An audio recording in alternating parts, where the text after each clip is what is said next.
During my 5+ years as a coaster enthusiast, I have ridden a total of 60 various roller coasters around the United States of America, and while that definitely isn't a lot, I've still been on my fair share of coasters. Of course, there comes a time in almost every enthusiast's life when they rank a certain number of their favorite and least favorite roller coasters, and that time has come for me. I'm sorry if your favorite coaster isn't going to be on this list, as I probably have not ridden it, but if I have, I may just not have liked it as much as you do. With that said though, let's get into my personal and controversial list of my top 20 favorite roller coasters.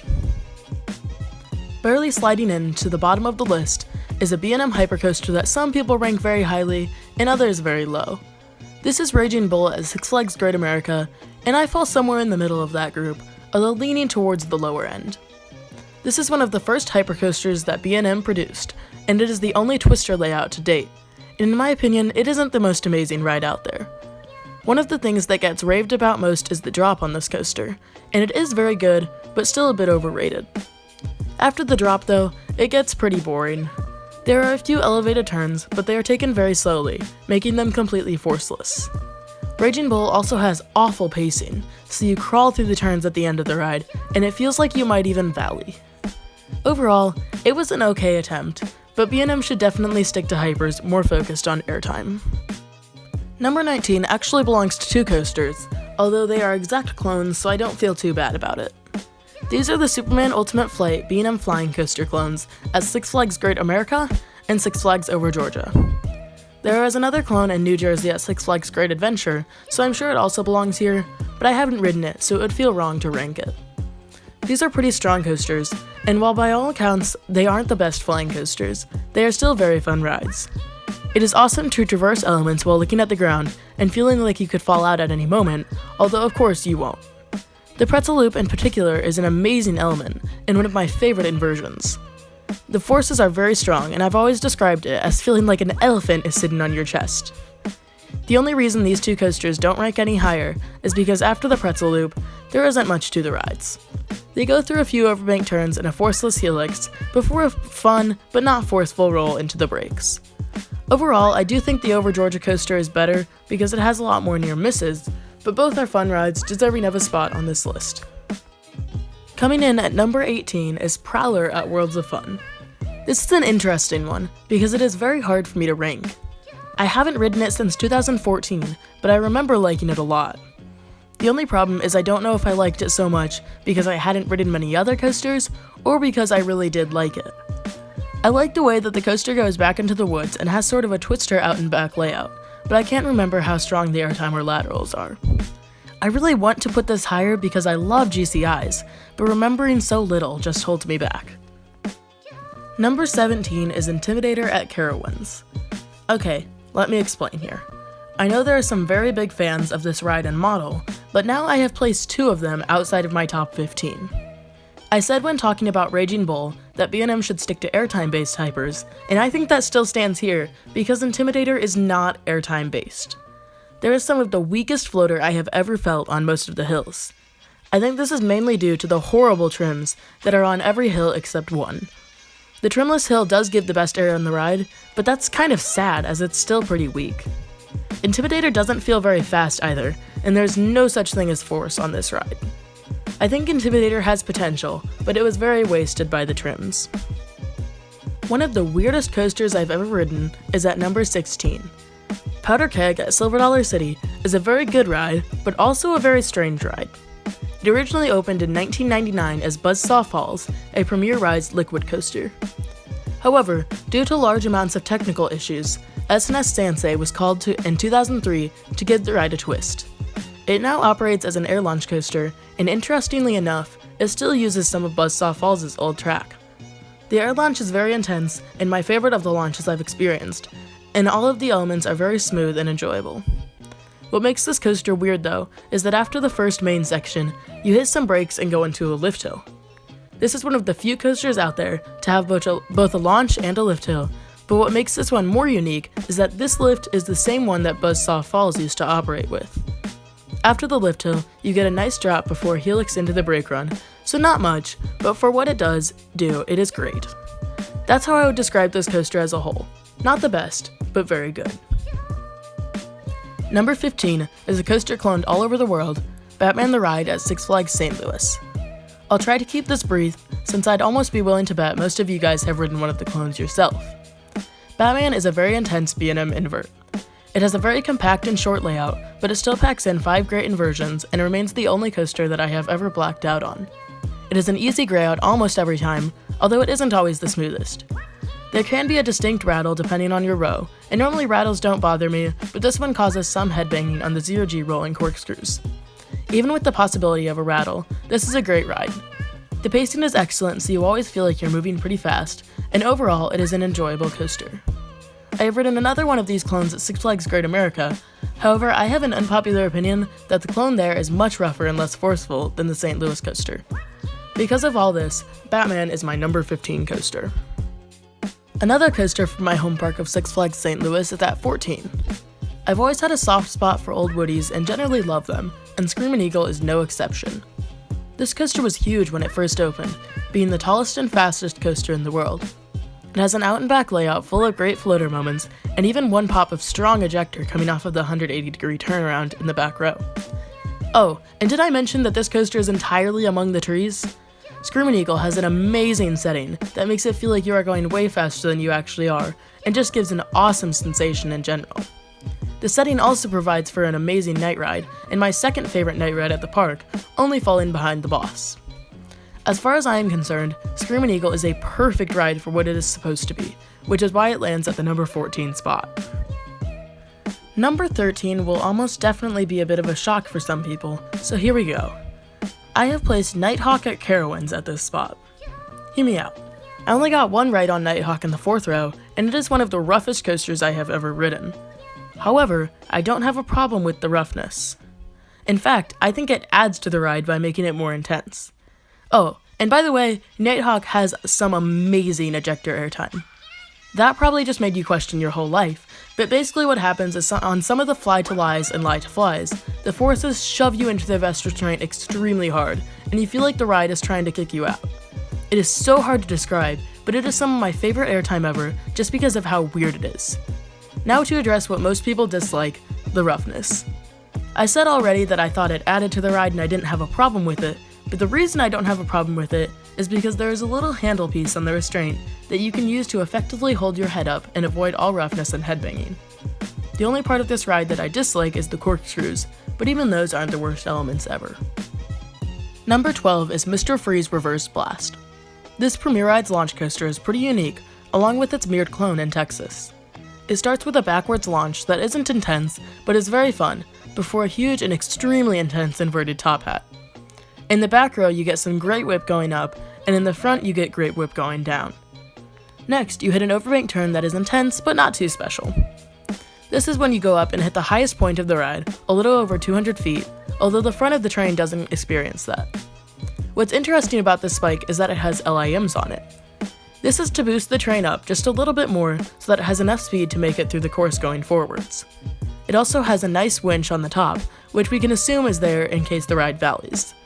This does happen, and it can be seen by the incredible video taken by my dear friend August.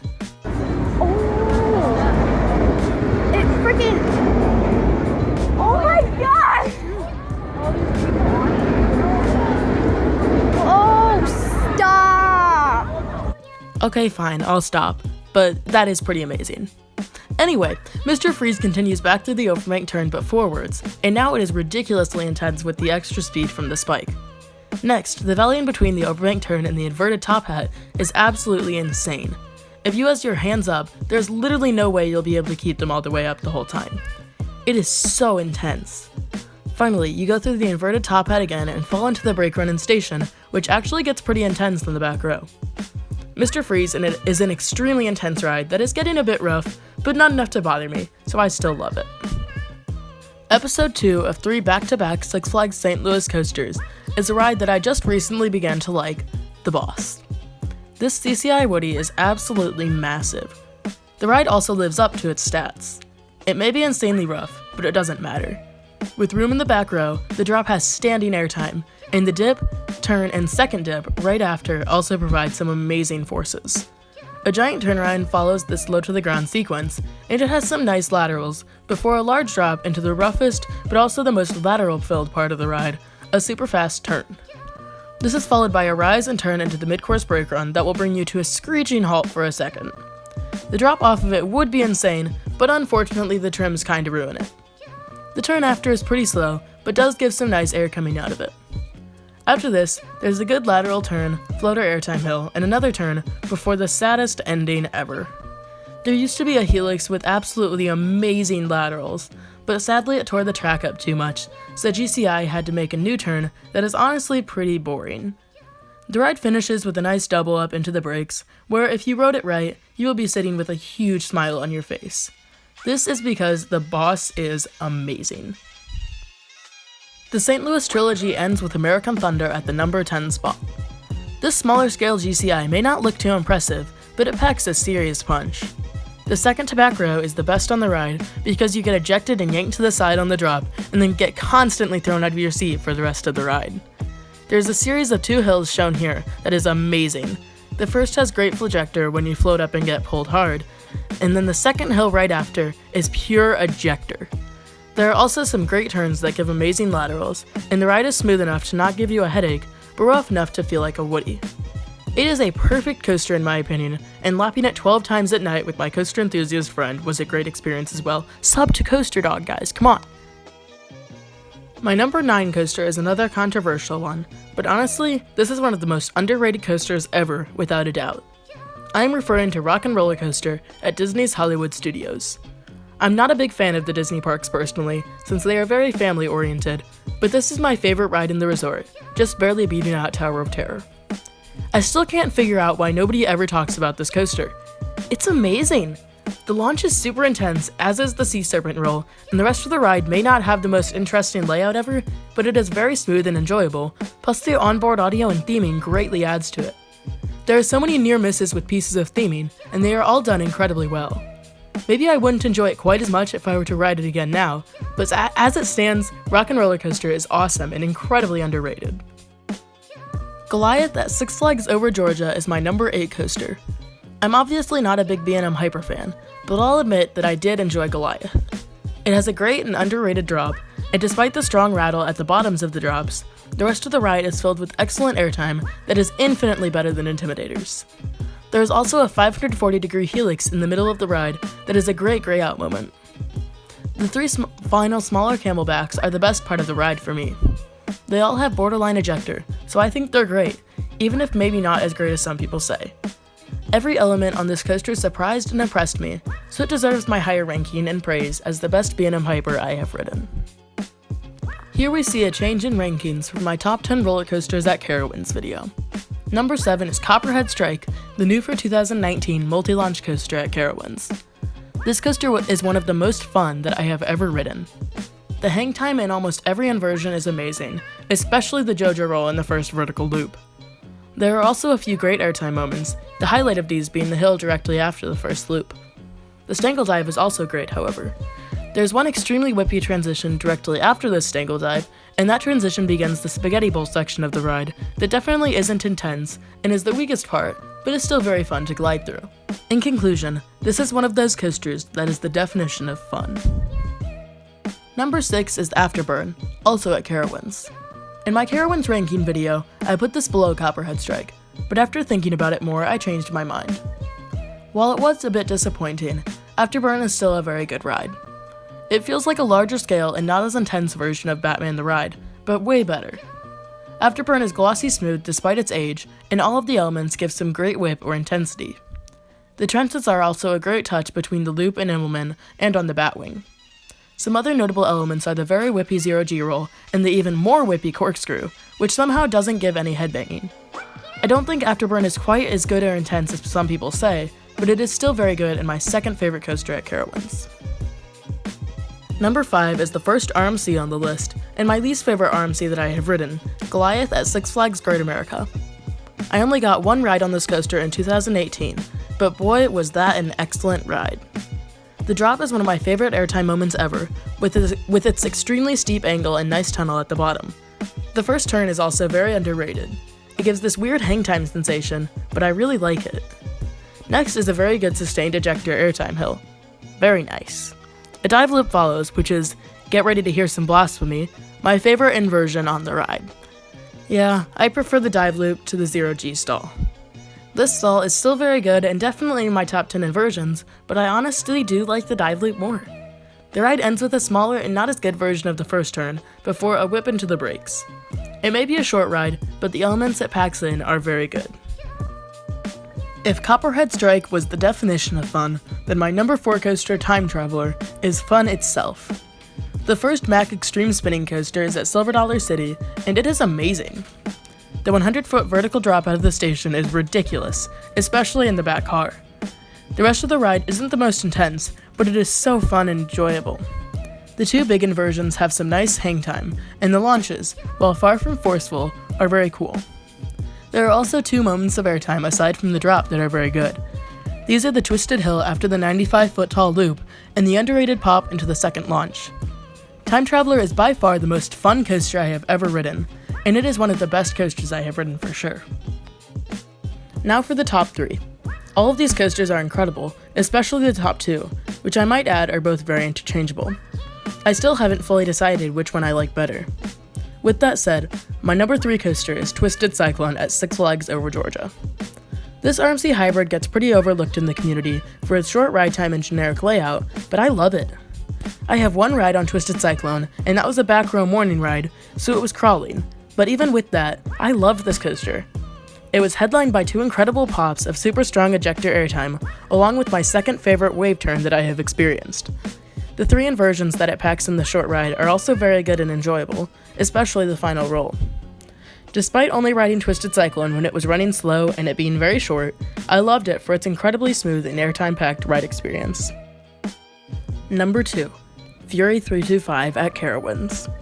I know, shocker. I have said for a while that this is my number 1, and in a way, it is.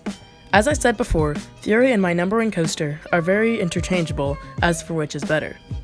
Up until I started writing the script for this video, Fury was ahead, but thinking about it more, I decided that I honestly slightly prefer my number 1 coaster, at least for now. Enough of that though, let's get to Fury 325, because this B&M Giga Coaster is incredible. It has one of the best drops I have experienced, which is a great falling feeling and gray out intensity at the bottom. The first turn is very fun, and the 2 turns after that give a great sense of speed of how fast you are going. Next is the Hive Dive, which is where the ride starts to lose some steam. I'd heard great things about this element, but when I was actually on it, I'll admit that I wasn't too impressed.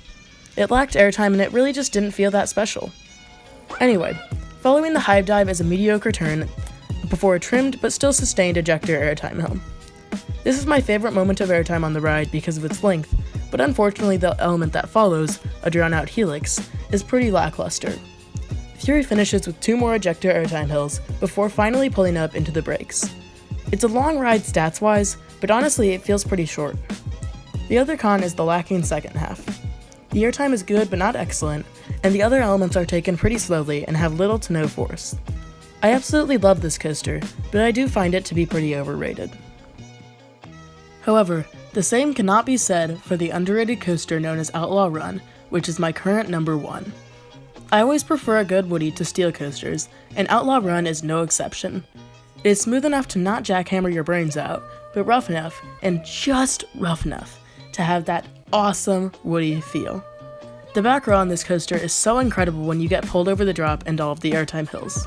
The first inversion, if you can call it that, is super whippy and pretty intense, and the twisted hill right after gives awesome lateral ejector airtime. Then another ejector airtime hill before a mini turn into the huge and incredible wave turn. This thing is long, and it delivers ridiculous amounts of sideways ejector airtime. Finishing out the ride is 1 more ejector airtime moment before the double barrel rolls that give laterals and hang time at the exact same time. Outlaw Run is definitely a shorter ride, but as far as I'm concerned, every element on it is perfect. I don't know if I just rode it on an amazing day or what, but it's my number 1 coaster as of December 29th, 2019. That's it for my list of the top 20 coasters that I have ridden. Please feel free to leave your thoughts and lists in the comments, and please consider subscribing if you are new. Thanks for watching, and I'll see you guys next time.